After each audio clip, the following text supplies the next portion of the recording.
परमेश्वराच्या कृपेच्या द्वारे देवाची वचन आपल्याला ऐकण्यासाठी तयारी असताना परमेश्वराच्या महान कृपेमध्ये देवाने आज आपल्याला दिलेलं देवाची वचन ना परमेश्वराची नीतिसूत्रे 31 अध्याय आणि 28 आणि 29 वचन आहे ना आपल्याला येशू ख्रिस्त नावामध्ये देवाचं वचन ऐकू आपण.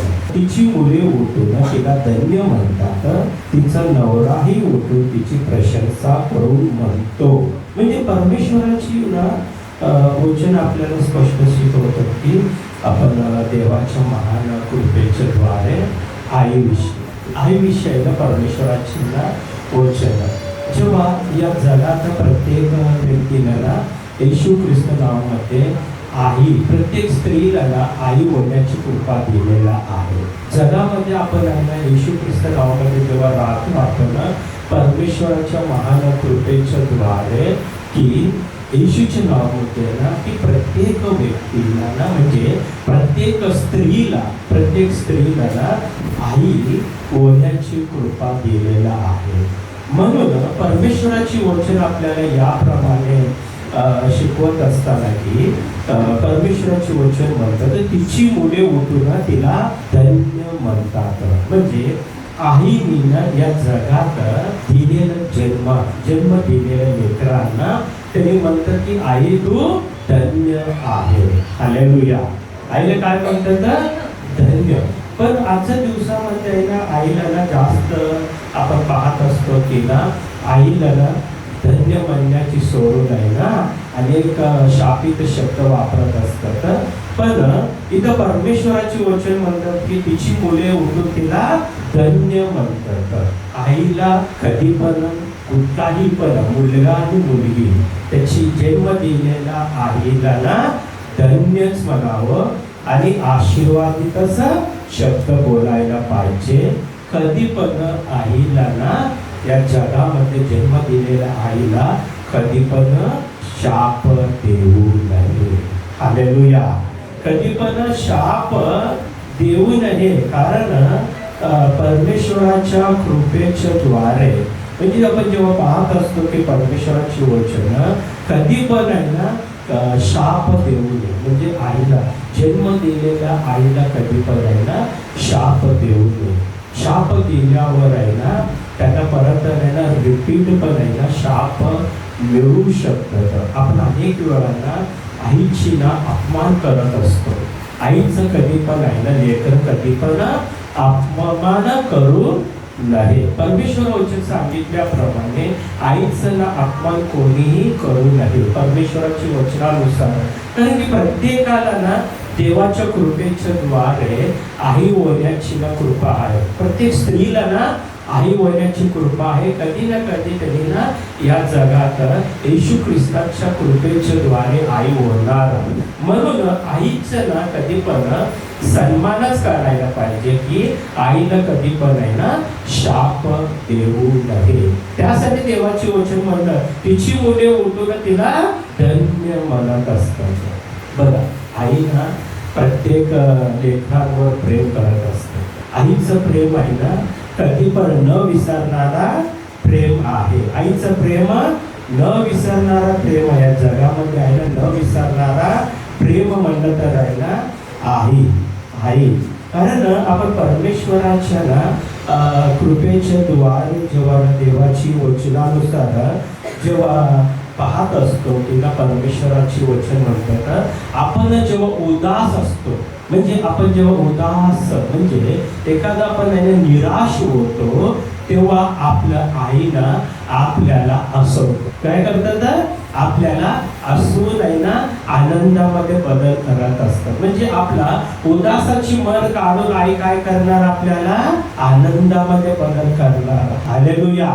म्हणून आईची मन, आईची प्रेम, आईची माया असं असतं की या जगात येशू ख्रिस्ताच्या नावामध्ये जेव्हा आपण पाहत असतो जे पण त्याची लेकरं कधी पण आहे ना उदास झाल्यावर, निराश झाल्यावर आणि जेव्हा ना निराशेमध्ये राहत असताना ना आई कधी पण आहे ना त्यांना बघत तसंच बसत नाही, तसंच पाहत नाही, पण त्यांची उदासाची मन काढून टाकणार, त्याची निराशाची मन काढून टाकून आहे ना त्यांना आनंदामध्ये बदल करणारा आई. हालेलुया. म्हणून प्रत्येकाला ना या जगात आई पण आहे, प्रत्येकाला आई आहे आणि आईचं प्रेम आहे ना प्रत्येक लेकरांना आज गरज असतं. आईचं ना प्रेम मी नेहमी म्हणत असतो की ना आईची सावली, आईच्या सावलीपेक्षा या जगात आहे ना कुठलाही सावली मोठा नाही. जे आईच्या सावलीमध्ये राहतात त्यांचं ना येशू ख्रिस्त नावामध्ये नेहमी आशीर्वादित आनंदामध्ये राहत असतात. आईचं सावली नसलं तर आहे ना त्या लेकरांना ना नेहमी दुःख दिसत असतं, नेहमी दुःख दिसत असतं. हालेलुया. म्हणून परमेश्वराच्या कृपेच्या द्वारे देवाची वचन म्हणतात की प्रत्येक लेकराने ना आईला ना याप्रमाणे आशीर्वादित करत आहे की तू धन्य आहे. हालेलुया. तू धन्य आहे म्हणून सांगून बघा परमेश्वराची वचन पुढे जाऊन पळत असताना की तिचा नवराही उठून तिची प्रशंसा करते. नवराही उठून काय करणार म्हणलं? प्रशंसा करतात. आजकालच्या दुनियामध्ये काय करतात? आई म्हणलं तर असं सर्वजण विसरतात. पण परमेश्वराच्या कृपेच्या द्वारे आईवर आईला नेहमी प्रेम करावं म्हणून परमेश्वराची वचन म्हणतात की 26 वचन वाचून आपण आता. तिच्या तोंडातून सुटण्याचे बोल निघतात, तिच्या जीवेच्या टाही दयेचे शिक्षण असते. हालेलुया. आई काय करतात म्हणे ना तिच्या तोंडातून शून्यतेचे बोल निघतात. आई कधी पण लेकरांना शाप देणार नाही. शून्य म्हणलं त्याला आशीर्वादाचा शब्द निघतो. प्रत्येक आईना लेकराला आशीर्वादितच व्हावं म्हणतात. कुठलाही तोंडातून शापित शब्द निघणार नाही. आई नेहमी ना लेकराला, लेकर किती पण रागवलं, किती पण लेकरामध्ये राग आला तरी पण आई ना प्रेमानेच बोलत असतात. एकेकदा लेकरांना लय रागात बोलत असतात की अरे तू काय गडे ते काय किरकिर करायला म्हणून आहे ना एवढं राग केल्यावर पण आई ना शांत होऊ नये ना बा एक गोष्ट मी जे सांगतो तू ऐक, मी ऐकल्यावर आहे ना तो आशीर्वादितच होणार आहे. हालेलुया. म्हणून परमेश्वराच्या कृपेच्या द्वारे देवाची वचन म्हणतात तिच्या तोंडातून शून्यतेचे बोल निघतात, तिच्या जीवेच्या टाही दयेचे शिक्षण. काय म्हणते तर दयेची शिक्षण, दया दाखवण्याचे शिक्षण. बोलण्याचे सर्व शब्द कसं राहतात आईचं? दयेची म्हणजे प्रेमाचा शब्द सांगत असतात आई. पण आज आपण आईचं अनेक वेळा आईचं ऐकण्याचे सोडून आहे ना जगाचं ऐकत असतो. आईचं ऐकण्याचे सोडून जगाचं ऐकत असतो. पण परमेश्वर म्हणतात की ना की देवाच्या नंतर ना या जगात दुसरा आज्ञा काय म्हणतात तर तुझं आईचं सन्मान कर म्हणतात. परमेश्वर पहिला परमेश्वर नंतर ना आईचं सन्मान करा म्हणून सांगितलं. अनेक वेळ तसं होऊ शकतं. आपण किती पण कठीण परिस्थितीमध्ये राहिलं, आपल्याला किती पण मी पाहिलं होतं ना की एक घटना घडलेला आहे एका ठिकाणी म्हणजे आपल्या भारत देशामध्ये. बघा की एवढं भयंकर नदीमध्ये समुद्रात आहे ना एक बोट चाललं होतं. अचानकच आहे ना ते तुफानसारखा ना लाटा येऊन आहे ना ते बोटमध्ये येत असताना ना की ते बोटचे ड्रायव्हर काय केलं ताबोड तो पहिला उडी मारला, ते समुद्रात जीव वाचून घेतला. हळूहळू पाणी आहे ना त्याच्यात आहे ना ते पलटी मारलं. बोट काय केलं? पलटी मारलं. पण अनेक लोक स्वतःचे जीव वाचून घेण्यासाठी त्यांनी प्रयत्न करत असताना एक आई काय ना त्याच्या लहान बाळाला स्वतःवर छातीवर घेऊन आहे ना त्या पाण्यामध्ये त्यांनी झोपलं. त्यांनी बघा कारण की मी मेलं तरी पण माझं बाळ ना जिवंत राहायला पाहिजे. हालेलुया. म्हणून परमेश्वराच्या बघा आई ना लेकरांसाठी काय ना जीव पण देऊ शकतात. आई काय करतात ना जीव देऊ शकतात. एक दिवस आहे ना असंच एक मोठं घटना घडलेलं आहे की एका मोठ्या बिल्डिंगमध्ये, म्हणजे आपण पाहत असतो अनेक अपार्टमेंट आहे ना, मोठमोठ्यानं अपार्टमेंट पाहत असतो की 120 मधली अपार्टमेंट पाहत असतो किंवा 100-150 अपार्टमेंट असं सहज आहे ना पाहत असतो मोठमोठ्या बिल्डिंगवर. पण त्या बिल्डिंगमध्ये आहे ना एक दिवशी अचानकच आहे ना त्या गावात, म्हणजे त्या शहरात आहे ना, त्या शहरात एक मोठा भूकंप आला. भूकंप आल्यावर त्या घरात असलेले सर्वजण, म्हणजे ते पूर्ण ना ते बिल्डिंग खाली कोसळून आहे ना पूर्ण नष्ट झाला. अनेक लोक मेलं, त्याच्या अनेक लोक मेलं, अनेक जीव गेलेला आहे. आणि सर्वजण आहे ना मेल्यावर ते अग्निशामकची ना ते लोकांनी येऊन एक एक मेलेल्या लोकांना काढत होतं. सर्व माती काढून आहे ना काढत होतं. ते काढत असताना ना एक लहानसं बाळ असं अळत असलेलं दिसलं. त्यांनी ताबडतोब ते अग्निशामक दळ काय केलं की ते ताबडतोब ते माती सर्व काढलं. ते ताबडतोब काढल्यावर एक आई झोपलेला, त्याच्या छातीवर दूध पित असलेले एक लहान बाळ दिसलं. लहान बाळ दिसलं. ताबडतोब ते पाहिल्यावर आई जिवंत नाही, आई मेलं. पण बाळाला, लहान बाळाला कळत नाही की ना माझा आई जिवंत नाही.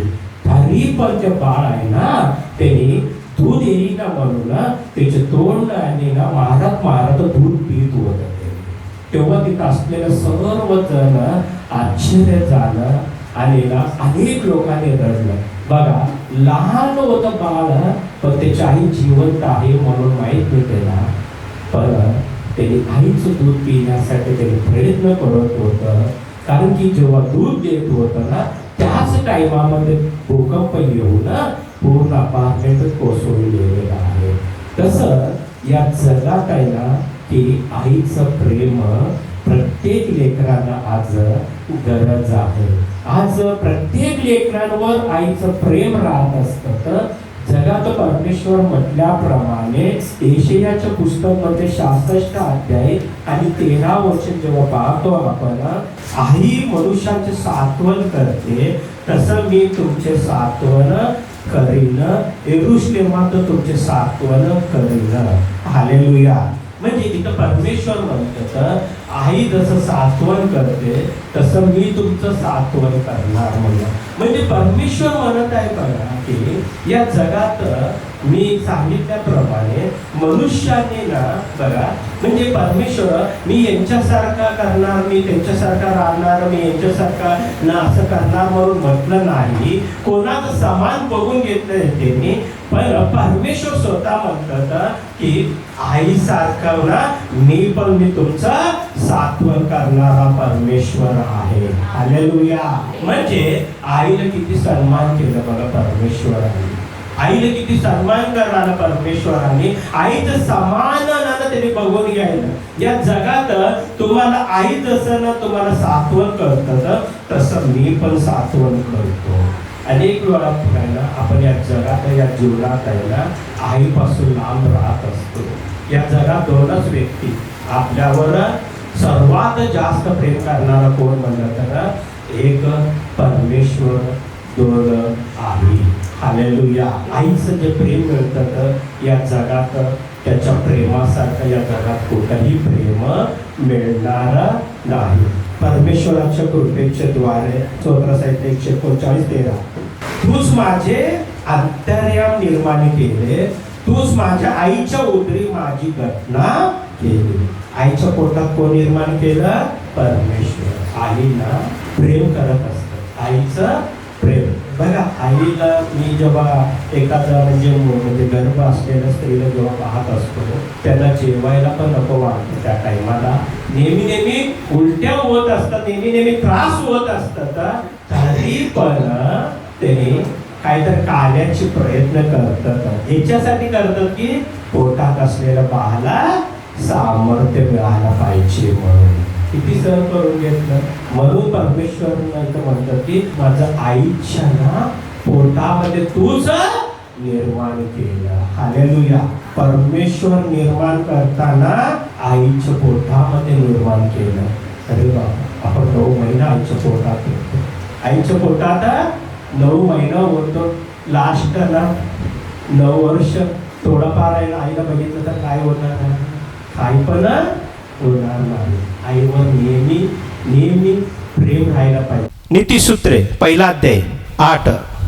माझी मुला आपल्या बापाचे बोध ऐक, आपल्या आईची शिस्त सोडू नको. म्हणजे आई काय शिकवायला? शिस्त. आई काय शिकवत असतात? शिस्त शिकवतात. हालेलुया.